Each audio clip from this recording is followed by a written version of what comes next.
buenos días, señor presidente, junta directiva, colegas diputados.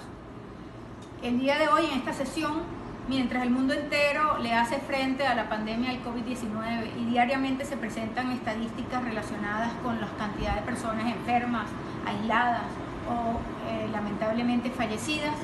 tenemos que decir que en Venezuela le estamos haciendo frente a un virus que agrede sistemáticamente los derechos humanos de todos los venezolanos. Ese virus de Maduro hemos visto su evolución y desempeño atroz en los días que van por la cuarentena relacionadas con esta pandemia. Hoy quiero señalar en esta sesión cifras que son verdaderas y que ha sido parte de lo que se ha vivido en Venezuela en los últimos días. 9 son los hechos que están relacionados con las agresiones a líderes políticos y dirigentes sociales, con persecución, con amenazas, con amedrentamiento, con amenazas directas en cadenas de radio y televisión. 4 son los relacionados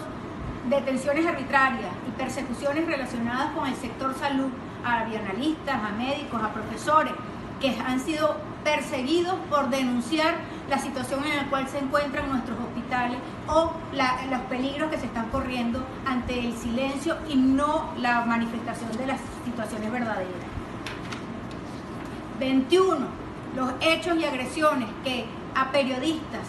y medios de comunicación hemos visto vulnerando la libertad de expresión y el derecho a la comunicación, con agresiones, con detenciones, con robo, incautación de material de trabajo, con borrarle el sistema, porque lo que se quiere, como siempre, es silenciar, amedrentar e impedir que se conozca la verdad.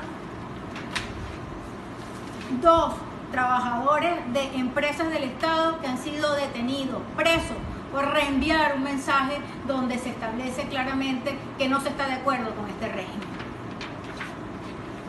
Pero las violaciones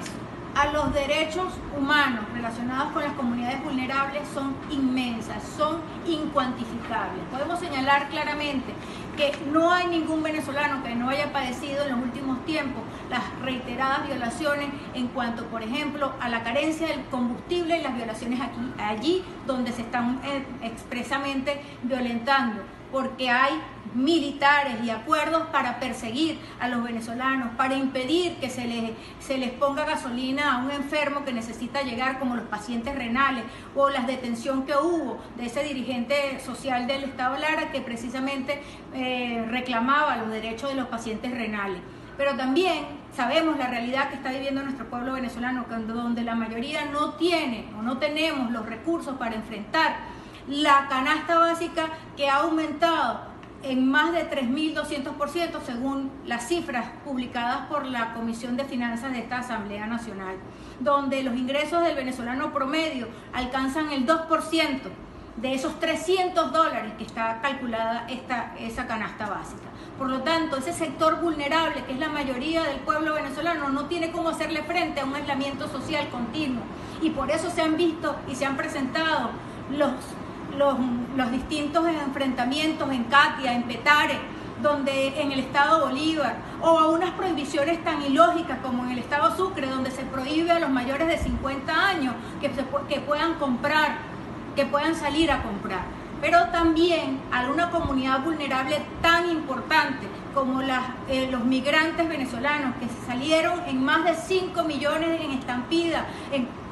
huyéndole a Nicolás Maduro por la situación precaria y la situación de crisis humanitaria compleja que nosotros hemos estado viviendo, y que en este momento, por la situación de la pandemia mundial, han estado entrando nuevamente unos 1.500 venezolanos, se calcula, por el puente Simón Bolívar en el estado Táchira, y están siendo maltratados, aislados, sin alimentos, sin garantizarles las condiciones médicas necesarias para que efectivamente podamos garantizar un ingreso con salud. Nuestros hermanos venezolanos son bienvenidos en este momento. Lo que no tiene perdón de Dios es lo que el régimen de Maduro le está haciendo a más de 1.500 venezolanos que en este momento están hacinados y sin alimento. Todo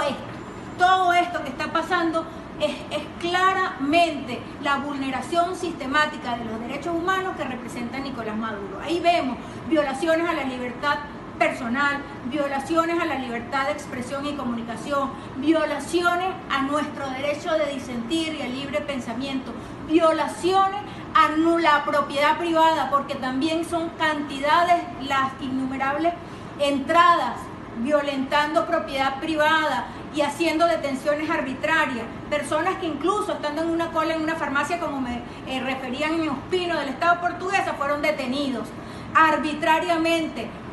supuestamente para evitar aglomeraciones, y los ponen en recintos hacinados. Todo esto que estamos señalando aquí con mucha responsabilidad y seriedad forma parte del virus que representa Nicolás Maduro. Es urgente que la vacuna contra ese virus de violación de derechos humanos la apliquemos en Venezuela. Y esa vacuna la ha señalado claramente el presidente Guaidó con la propuesta del gobierno de emergencia. Es necesario que Venezuela pase a un gobierno de emergencia para que nosotros podamos lograr que se frene la violación reiterada de los derechos humanos. Muchas gracias.